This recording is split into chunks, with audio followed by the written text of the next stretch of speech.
الحمدللہ رب العالمین والصلاة والسلام علی من کان نبیا و آدم بین الماء والطین وعلی آلہ و اصحابہ اجمعین اما بعد فاعوذ باللہ من الشیطان الرجیم بسم اللہ الرحمن الرحیم یا ایہا النبی انا ارسلناک شاہدا و مبشرا و نذیرا وداعیا الی اللہ باذنہ وسراجا منیرا صدق اللہ العظیم۔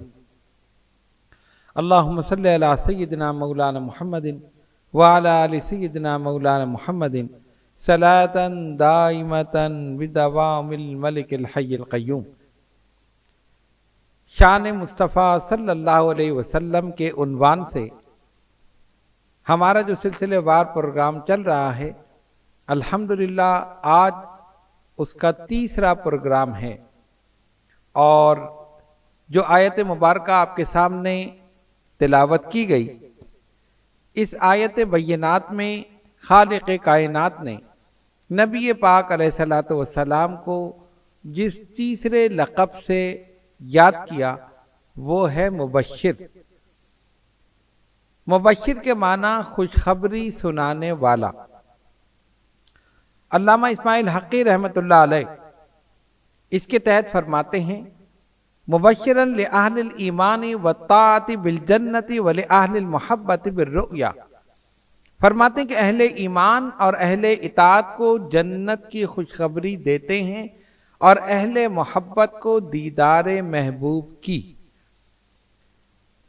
حضور پرنور صلی اللہ علیہ وسلم نے امت کو خوشخبریاں دیں، اور اللہ تبارک و تعالی نے مبشر یعنی خوشخبری سنانے والا اس لقب سے آپ صلی اللہ علیہ وسلم کو یاد فرمایا۔ اب دیکھیے کہ نبی پاک علیہ الصلوۃ والسلام کی خوشخبریاں کیا ہیں۔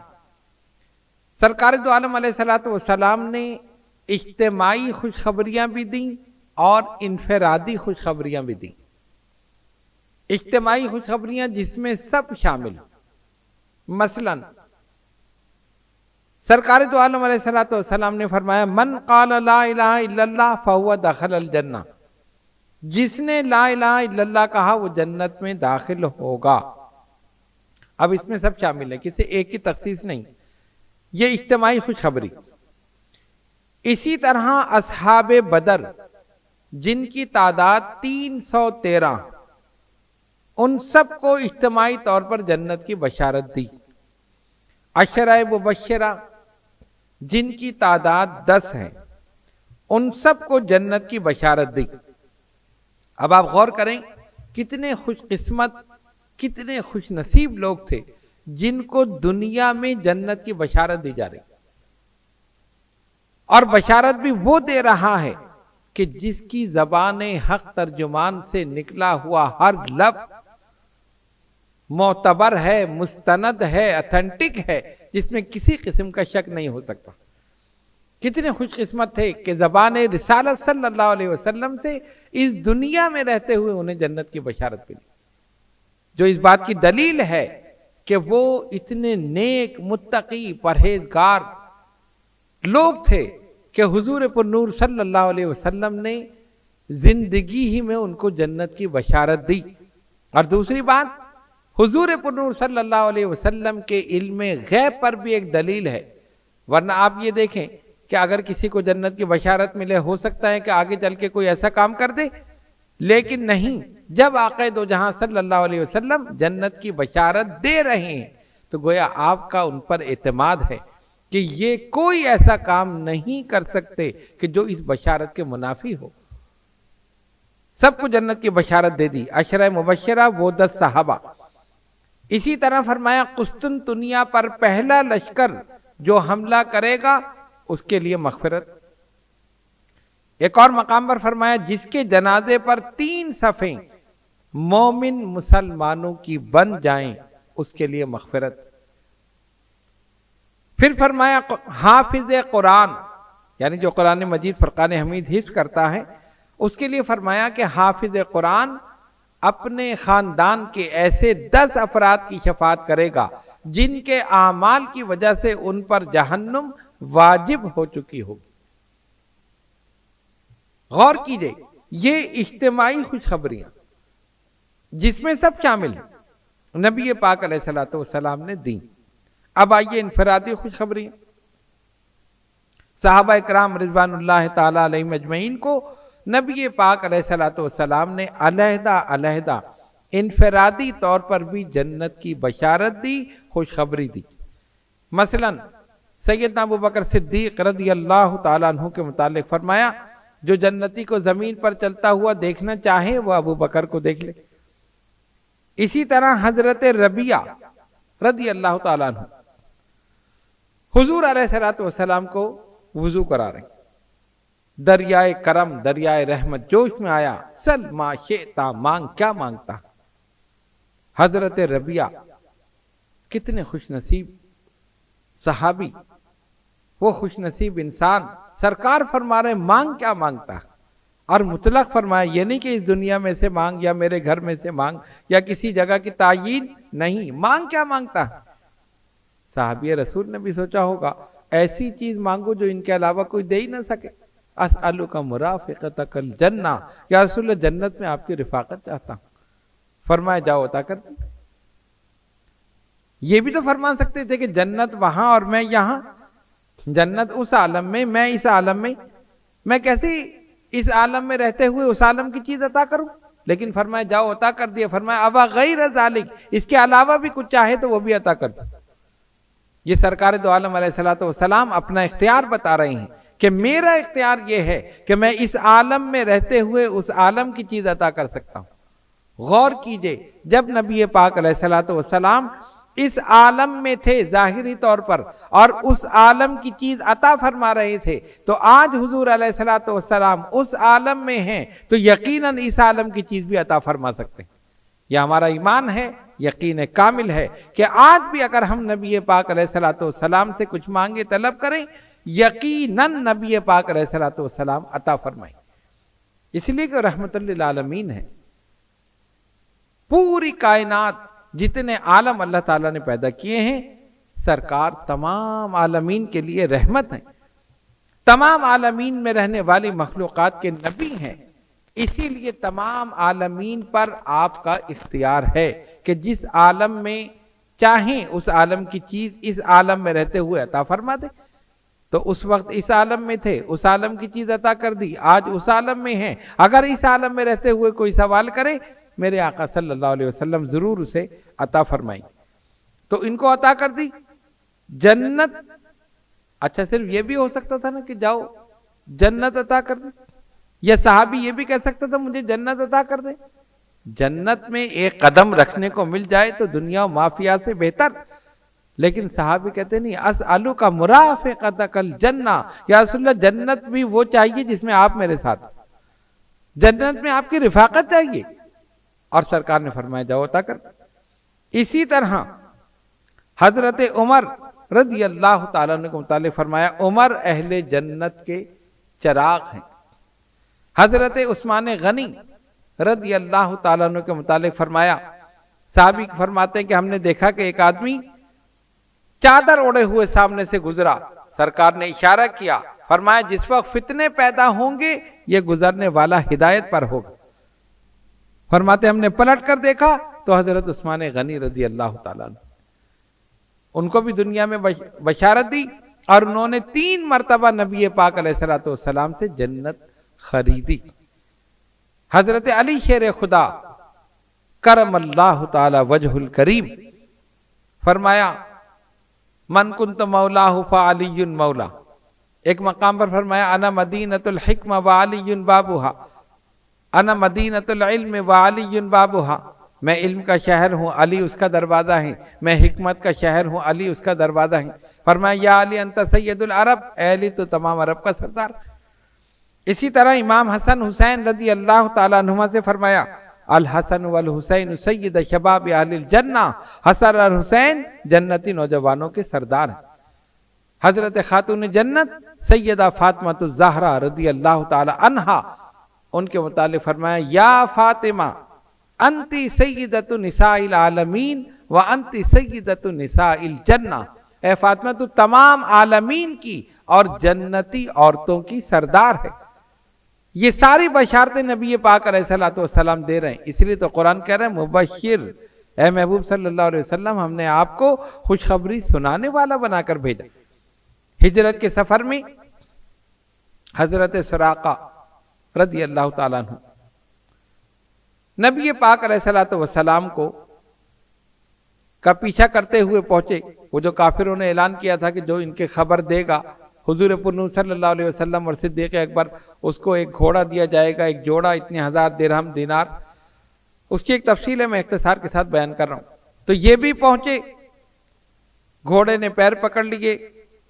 قصہ مختصر یہ کہ آخر میں انہوں نے کہا کہ ٹھیک ہے میں وہاں جا کر کہہ دوں گا کہ میں نے نہیں دیکھا، جبکہ یہ قریب پہنچ گئے تھے نبی پاک علیہ الصلوۃ والسلام۔ اس وقت سرکار دو عالم علیہ الصلوۃ والسلام نے ایک بشارت خوشخبری ان کو دی، سراقہ وہ دن کیسا ہوگا جب تجھے کسرا کے کنگن پہنائے جائے۔ حیران ہوئے، مجھے کسرا کے کنگن؟ کسرا تو بہت بڑا بادشاہ، اس کی ایک حکومت، اقتدار، اختیار، ایک سپر پاور۔ سرکار نے فرما دیا، کب؟ جب ہجرت فرما رہے صدیق اکبر رضی اللہ تعالیٰ عنہ نبی پاک علیہ الصلوۃ والسلام کے ساتھ۔ بشارت کب پوری ہوئی؟ سیدنا فاروق اعظم رضی اللہ تعالیٰ عنہ کے زمانے میں، جب وہ شہر فتح ہوا، مسلمانوں کا قبضہ ہوا، مال غنیمت آیا، اور اس میں اس کسرا کے سونے کے کنگن جو وہ پہنا کرتا تھا وہ بھی آئے۔ سیدنا عمر ابن خطاب رضی اللہ تعالیٰ عنہ نے فرمایا، کنگن ہاتھ میں لیے اور پکارا کہ ان صحابی کا نام لیا کہ یہ کہاں ہیں، حاضر ہوئے۔ تمہیں یاد ہے میرے آقا صلی اللہ علیہ وسلم نے تمہیں ایک بشارت دی تھی؟ کیا بشارت؟ تمہیں ایک وقت آئے گا کہ تمہیں کسرا کے کنگن پہنائے جائیں۔ کب بشارت دی اور پوری کب ہوئی؟ کیونکہ زبان رسالت سے نکل گیا تھا، اسی لیے اس کا ہونا یقینی تھا، حق تھا۔ آگے بڑھے، فاروق اعظم کی آنکھوں میں آنسو ہیں، وہ سونے کے کنگن لے کر حضرت سراقہ رضی اللہ تعالیٰ عنہ کو پہنا دیے۔ آگے بڑھو تاکہ میں تمہیں پہنا دوں، اپنے آقا کی بشارت پوری کر دوں۔ یہ ساری حضور علیہ الصلوۃ والسلام کی خوشخبریاں ہیں، یہ ساری بشارتیں ہیں جو نبی پاک علیہ الصلوۃ والسلام نے صحابہ اکرام رضوان اللہ تعالی علیہم اجمعین کو، اہل بیت اطہار کو، سب کو یہ بشارتیں دی ہیں۔ اسی لیے قرآن نے کہا شاہدًا و مبشرًا، اے محبوب صلی اللہ علیہ وسلم ہم نے آپ کو چشم دید گواہ بنا کر، خوشخبری سنانے والا بنا کر اس دنیا میں بھیجا۔ تو مبشر کے معنی خوشخبری سنانے والا۔ تو آپ نے دیکھا کہ نبی پاک علیہ الصلوۃ والسلام نے اجتماعی بشارتیں بھی دی، انفرادی بشارتیں بھی دی۔ اجتماعی بشارتیں خوشخبریاں جس میں سب شامل، انفرادی بشارتیں کسی ایک فرد کے لیے۔ صدیق اکبر کے لیے جنت کی بشارت ہے، فاروق اعظم کے لیے جنت کی بشارت ہے، عثمان ذی النورین کے لیے جنت کی بشارت ہے، علی خیبر شکن کے لیے جنت کی بشارت ہے، حضرت طلحہ کے لیے جنت کی بشارت ہے، عبد الرحمن ابن عوف کے لیے جنت کی بشارت ہے، عبداللہ ابن زبیر کے لیے جنت کی بشارت۔ جتنے عشرہ مبشرہ ہیں نبی پاک علیہ الصلوۃ والسلام نے نام لے کر سب کو جنت کی بشارت دے دی۔ اسی طرح دیگر مقامات پر، دیگر مواقع پر ان صحابہ کو جنت کی بشارت دی گئی۔ اور یاد رکھیے کہ حضور پرنور علیہ الصلوۃ والسلام کی زبان مبارک سے جو بھی کلمہ نکلا، جو بھی بشارت نکلی، جو بھی بات نبی پاک علیہ الصلوۃ والسلام کی زبان حق ترجمان سے نکلی، وہ ہو کر رہی۔ کبھی ایسا نہیں ہوا کہ وہ بات نہیں ہو، بلکہ قیامت تک آنے والی بشارتیں، ہونے والے واقعات، جو کچھ زبان رسالت سے بیان ہوئے ہیں، انشاءاللہ تعالی جو نشانیاں پوری ہو چکی وہ ہو چکی، اور جو نشانیاں باقی ہیں وہ پوری ہوں گی۔ کیوں؟ قرآن نے کہا وَمَا يَنْتِقُ عَنِ الْهَوَىٰ إِنْ هُوَ إِلَّا وَحْيٌ يُوحَىٰ، ہمارا محبوب نہیں بولتا مگر وحی الہی کے ساتھ۔ یعنی ان کا بولنا بھی وحی الہی کے تابع، وہ اپنی مرضی سے نہیں بولتے، جو کچھ ہم ان کی طرف وحی کرتے ہیں وہی تمہاری طرف پہنچا دیتے۔ پتہ یہ چلا کہ نبی پاک علیہ الصلوۃ والسلام نے جو بشارتیں دیں وہ ساری کی ساری بشارتیں پوری ہوئیں۔ اس لیے صحابہ اکرام رضوان اللہ تعالی علیہم اجمعین جانتے تھے کہ یہ بشارتیں جو نبی پاک علیہ الصلوۃ والسلام نے دی ہیں یقیناً یہ پوری ہوں گی۔ غزوہ خندق کا موقع آتا ہے، صحابہ کو تقسیم کر دیا گیا کہ 10 صحابہ اتنے گز زمین کھودیں گے۔ مدینہ طیبہ کے گرد خندق کھودی گئی، اس کی ایک تفصیل ہے۔ ایک مقام ایسا آتا ہے کہ چٹان بیچ میں آ گئی، کدال ٹوٹ گئی، چٹان اتنی سخت ہے کہ وہ ٹوٹ نہیں رہی۔ آئے یا رسول اللہ صلی اللہ علیہ وسلم فدا کا امی و ابی، سرکار ہمارے ماں باپ قربان۔ فرمایا کیا ہوا؟ سرکار وہ چٹان اتنی سخت ہے کہ کدالیں ٹوٹ گئیں لیکن وہ نہیں ٹوٹ رہی۔ اللہ کے حبیب علیہ الصلوۃ والسلام تشریف لائے، اپنے دست مبارک میں وہ کدال لی اور اللہ اکبر کہہ کر زور سے اس چٹان پر ماری، ایک چنگاری نکلی، ایک بڑا ٹکڑا الگ ہو گیا۔ فرمایا الحمدللہ ملک شام کی چابیاں مجھے دے دی گئی۔ اس کے بعد دوبارہ دست مبارک میں لے کر فضا میں بلند کی اور اللہ اکبر کہہ کر زور سے جب اس چٹان پہ ماری، آدھا ٹکڑا پھر الگ ہو گیا، پھر ایک چنگاری نکلی، الحمدللہ ملک فارس کی چابیاں مجھے دے دی گئی۔ یعنی یہ ملک ابھی فتح نہیں ہوئے ہیں، بشارت پہلے مل رہی۔ تیسری مرتبہ پھر کدال اٹھائی، دست مبارک میں فضا میں بلند کی اور اللہ کے حبیب علیہ الصلوۃ والسلام نے اللہ اکبر کہہ کر زور سے نعرہ لگایا، اور جب وہ ضرب اس پر ماری، بقیہ چٹان جو تھی وہ بھی ریزہ ریزہ ہو کر ٹوٹ گئی، بالکل الگ ہو گئی۔ فرمایا الحمدللہ یمن کی چابیاں مجھے دے دی۔ کفار ہنس رہے، لو ان کی کیفیت دیکھو، پیٹ پر پتھر بندھے ہوئے ہیں، کھانے کے لیے ان کے پاس پیسے نہیں ہیں، یہ یمن، شام اور فارس، یہ اس کی چابیاں دے دی گئیں، یہ فتح کا اعلان کر رہے ہیں۔ لیکن صحابہ کرام رضوان اللہ تعالی علیہم اجمعین، ان کا یہ ایمان تھا، یقین کامل تھا کہ ہمارے نبی علیہ الصلوۃ والسلام جس ملک کی بشارت دے رہے ہیں انشاءاللہ وہ ضرور فتح ہو۔ اور ہوا یہی، رسول کی زبان حق ترجمان سے جو نکلا، آگے چل کے حالات پیدا ہوئے، مسلمان فوجیں وہاں تک پہنچی، اللہ نے ان کو فتح عطا فرمائی، اور نبی کی زبان سے جو کچھ نکلا تھا وہ حق تھا، سچ تھا، اور وہی سچ ہو کر رہا۔ یہ ساری بشارتیں میرے آقا صلی اللہ علیہ وسلم۔ حضرت ابو ہریرہ رضی اللہ تعالیٰ عنہ فرماتے ہیں، ایک باغ میں نبی پاک علیہ الصلوۃ والسلام تشریف لے گئے، مجھے دروازے پر بٹھا دیا، اگر کوئی آئے تو مجھے بتانا۔ فرماتے ایک آنے والا آیا، میں سرکار کی بارگاہ میں حاضر ہوا، یا رسول اللہ صلی اللہ علیہ وسلم فدا کا امی و ابی، حضور میرے ماں باپ قربان۔ ایک آنے والا آیا ہے اور اندر آنے کی اجازت مانگ رہا ہے، پوچھا نہیں کون ہے، نام نہیں پوچھا، فرمایا آنے دو، اسے اندر آنے کی اجازت بھی دے دو اور ساتھ ہی جنت کی بشارت بھی دے دو۔ فرماتے ہیں کہ جب میں نے دیکھا تھا ابو بکر صدیق رضی اللہ تعالیٰ آ کر بیٹھ گئے، تھوڑی دیر کے بعد پھر دروازے پر دستک ہوئی، پھر میں نے دیکھا، پھر عرض کیا یا رسول اللہ صلی اللہ علیہ وسلم، ایک شخص آیا ہے اندر آنے کی اجازت مانگتا ہے، آنے والے کو اجازت دے دو، اجازت بھی دے دو ساتھ ہی جنت کی بشارت بھی دے دو۔ کہہ رہے ہم نے دیکھا فاروق اعظم رضی اللہ تعالیٰ۔ تیسری مرتبہ پھر ایک شخص آتا ہے، پھر دروازے پر دستک ہے، پھر گئے، پھر سرکار کی بارگاہ میں یا رسول اللہ صلی اللہ علیہ وسلم فدا کا امی و ابی، میرے ماں باپ قربان، ایک اور آنے والا اندر آنے کی اجازت مانگا۔ اب سرکار نے توقف فرمایا، ان دو کو فوراً اجازت دے دی، لیکن تیسرے کے لیے تھوڑا سا توقف فرمایا، اور اس کے بعد فرمایا اس آنے والے کو بھی اندر آنے کی اجازت بھی دے دو اور رنج اور مصائب و آلام کے ساتھ جنت کی بشارت دے دو۔ فرماتے ہم نے دیکھا تو حضرت عثمان غنی رضی اللہ تعالیٰ، یہ اس بات کی دلیل تھی، نبی پاک علیہ الصلوۃ والسلام بتا رہے تھے یہ آنے والے جو ہیں یہ بھی جنتی ہیں، لیکن ان کے ساتھ جو کچھ ظلم، ستم، مصائب، آلام، مصیبتیں، پریشانیاں آئیں گی، میں اس کو ابھی سے جانتا ہوں۔ اور حقیقت یہی ہے کہ 40 دن ان کا پانی بند کیا گیا، کھانا بند کیا گیا، ظلم اور ستم کے ساتھ، بے دردی کے ساتھ ان کو شہید کیا گیا۔ آقا نے پہلے ہی بشارت دی تھی، جنت کی بشارت اس آنے والے کو بھی دے دو، لیکن مصائب و آلام کے ساتھ جنت کی بشارت۔ میرے بزرگ اور دوستوں، پتہ یہ چلا کہ نبی پاک علیہ الصلوۃ والسلام کا جو لقب مبشر جس سے اس آیت میں اللہ تبارک و تعالیٰ نے آپ کو خطاب فرمایا، یقیناً اپنی جگہ درست ہے، آپ خوشخبری دینے والے ہیں۔ اجتماعی خوشخبریاں بھی دیں، انفرادی خوشخبریاں بھی دیں، اور یہ ساری خوشخبریاں نبی پاک علیہ الصلوۃ والسلام کی پوری ہوئی، اور جو قیامت تک کی خوشخبریاں ہیں انشاءاللہ تعالی بعین ہی جیسے آپ نے فرمایا ہے انشاءاللہ ویسے ہی قیامت کے دن بھی پوری ہوں گی۔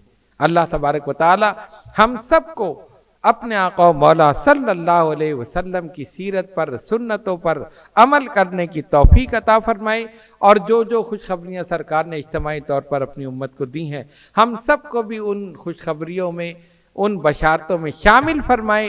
نبی پاک علیہ الصلوۃ والسلام کی سچی محبت ہمارے دلوں میں پیدا فرمائے، اسی محبت میں زندہ رہیں اور اسی محبت میں موت عطا فرمائے۔ وآخر دعوانا ان الحمد للہ رب العالمین۔